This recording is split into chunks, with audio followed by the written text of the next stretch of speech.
Magandang hapon po sa ating lahat mga kabayan. So meron na naman tayong balikan ngayon mga kabayan, no? Sila po yung nasalubong natin, no? Habang na tayo ay merong binablog doon sa kabila. At nasalubong natin sila at nagtanong tayo.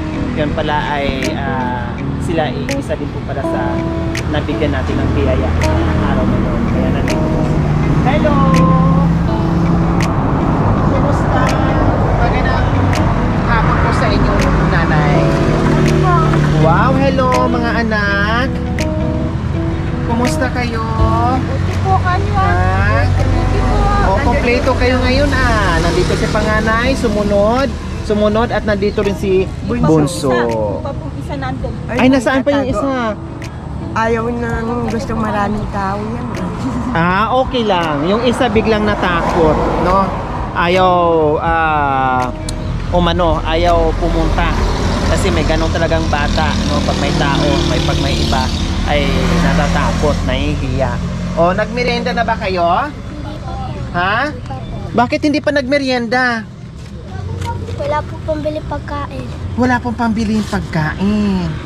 Oh, pero nananghalian na kayo kanina na. Anong kinain nyo kanina? Ano po? Asin tubig po. Asin tubig? Yung pananghalian yung lahat? Ito pagkain. Ha? Yung asin sa tubig, masarap po ba yun lang? Ha? Okay lang sa iyo? Opo. Madalas bang inuulam mo yung asin at tubig? Opo. Hindi lang sila, mga kabayan, na nag-uulam ng asin, tubig, tuyo, mantika, no, bagoong o ano pa man nandiyan dyan, na pag walang pambili ng ulam, kung merong madampot na pwedeng ulamin sa loob ng bahay, ay sapat na sa kanila, ayos na. Kanina nga tinanong natin siya yung asin at tubig, no, ay masarap na, sabi niya opo, masarap na. Siyempre, sa mga kagaya nila mga kabayan na salat sa pamumuhay at bibihira na makatikim ng masarap na ulam, ay kontento na sila doon. Basta ang importante, no, ay na lamanan yung kanilang sikmura na hindi sila malipasan ng gutom.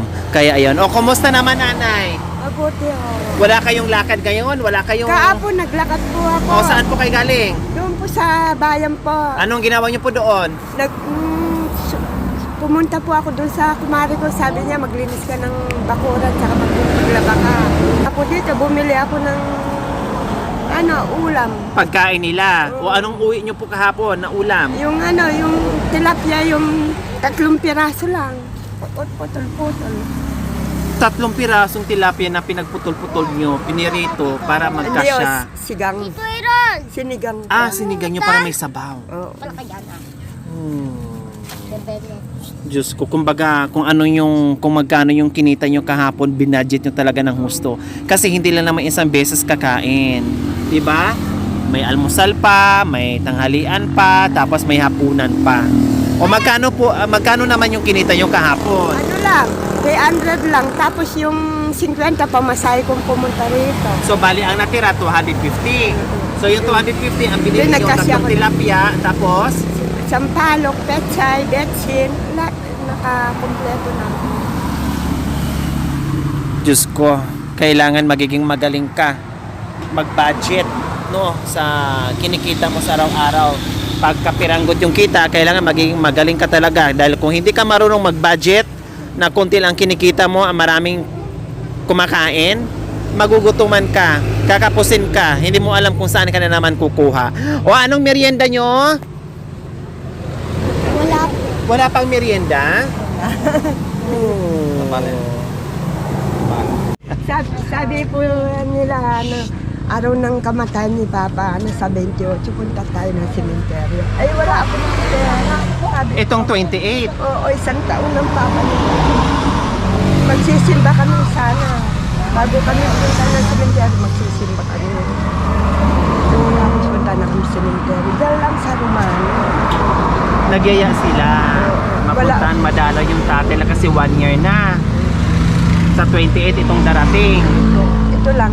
Itong 20. O nasaan po ba yung misis? Yung mama nila ayon? Oh. Hello! Halika dito. So ayan pala mga kabayan, nakita ko na rin yung nanay. Ayan. Ano pangalan mo ate? Ay, po. Aisa. Karabay po. Ilang taon ka na? 34. 34. Ito yung nanay mo, tama? Opo. 34 years old. Ilan ang anak mo? Kung limang mahal. Sabi, lima? 1, 2, 3, 4. Ito po sa chat ko ate. Ha? Sa chat ko po. Ay buntis ka. Ilang buwan na? Mga anak na po niya na po ate. Manganganak na ikaw itong buwan. Kung kailan din magwa 1 year ang kamatayan ng mister mo. Oo. Bago siya namatay, nag-iwan siya. Opo. Pero nagwa 1 year na, di ba? Mag 1 year na yung mister mo na namatay, buwat ang namatay. This month? Hindi niya alam ate. Hindi yung nagre-regla pa siya. Tapos uminto. Kasi bilangin natin, 1 year na ito, kamatayan ng mister niya.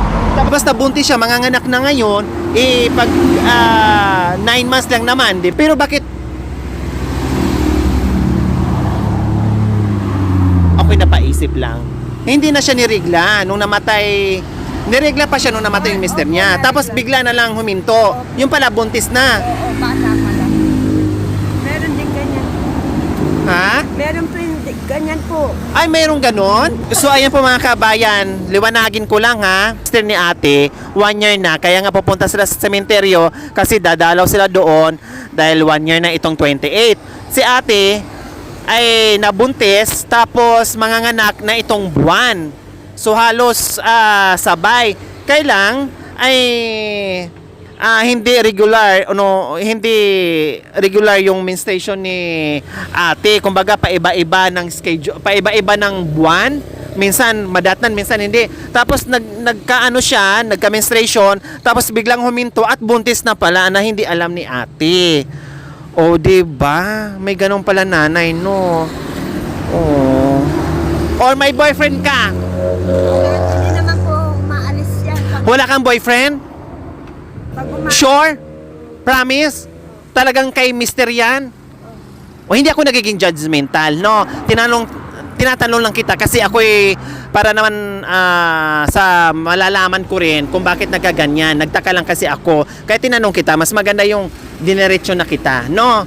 Okay, so sa hapong ito, syempre, meron tayong daladalang merienda para sa mga bata. Okay.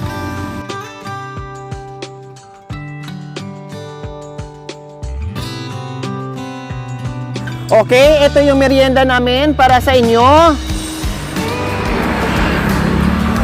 Tapos, nagdala na rin ako para pang dinner nyo mamaya para hindi nyo na problemahin yung ulam nyo. Meron na itong Chicken Joy, no? Jollibee para sa mga bata. Oh, di ba? Siyempre, may mga drinks na dito. Ayan. Oh, sige. Ibigay natin. Pakibigay nyo po, nanay. yung bunsa.